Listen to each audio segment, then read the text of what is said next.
संसार में मुझे सब कुछ मिला लेकिन मन में शांति नहीं है। यही हमारा भी प्रश्न है कि सब कुछ तो है महाराज लेकिन शांति नहीं है, क्या किया जाए। देवहूति मैया ने प्रश्न किया कि मन में शांति नहीं, उथल पुथल क्यों है। भगवान ने कहा मैया आपने कभी संत का संग नहीं किया, कभी सत्संग में भाग नहीं लिया। और एक बात कहें तो सही, आप कितने भी सोच विचार में बैठे हों, कितनी भी परेशानी में बैठे हों, लेकिन कहीं सुंदर कथा चल रही है और उस कथा में जाकर के आप बैठ गए तो आपके मन के समस्त दोष दूर हो जाएंगे, समस्त बाधाएं कट जाएंगी, निश्चित रूप से कह रहा हूं। इसलिए कपिल देव भगवान कहते हैं आपने सत्संग नहीं किया। यदि सत्संग किया होता तो यह प्रश्न ही न उठता। संतों का संग ही नहीं किया।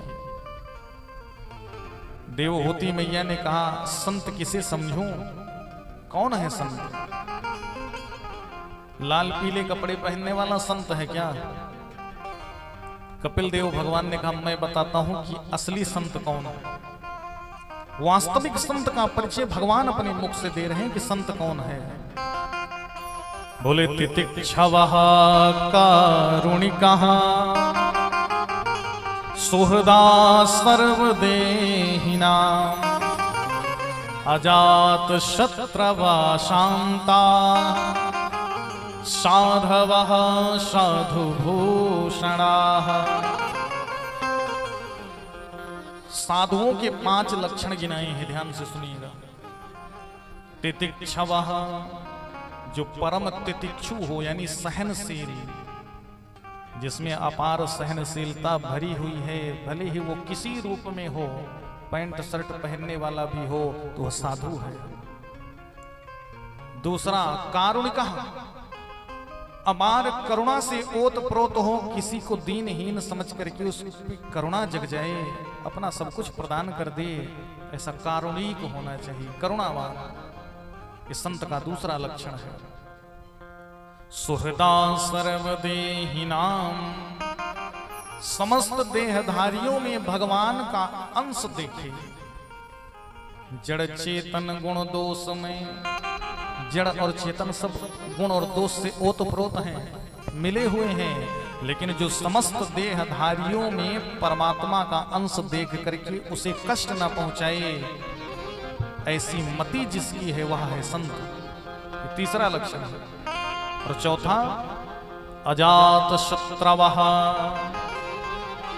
संसार में जिसका कोई शत्रु ही ना हो। कोई है ऐसा बैठा यहां? सबके शत्रु हैं, लेकिन जो ऐसा मिल जाए जो सब कहे कि भैया मेरा तो कोई शत्रु है नहीं, ना कोई मित्र ना कोई शत्रु, समझ लो वो संत है, वो साधु है। और 5वां लक्षण है शांताः, जो परम शांत हो, ज्यादा गपगप करने वाला ना हो, ज्यादा बड़बड़ करने वाला ना हो। यदि वैसा जीव आपको मिल रहा है, दिखाई पड़ रहा है, तो वह भी साधु है मैया। ये 5 लक्षण हैं साधुओं के। यदि ऐसे 5 लक्षण जिसमें दिखाई दे रहे हैं, समझ लो वही संत है, वही साधु है। और आप लोग भी ऐसा समझिए, जिसमें अपार सहनशीलता हो, जो करुणा से भरा हुआ हो, जिसके हृदय में करुणा हो, क्रोधे क्रोध न बसा हो, जो समस्त देहधारियों में परमात्मा का दर्शन करता हो, जिसका संसार में कोई शत्रु ना हो, सब अपने ही लगते हो जिसे, और जो परम शांत रहता हो, वह साधु है।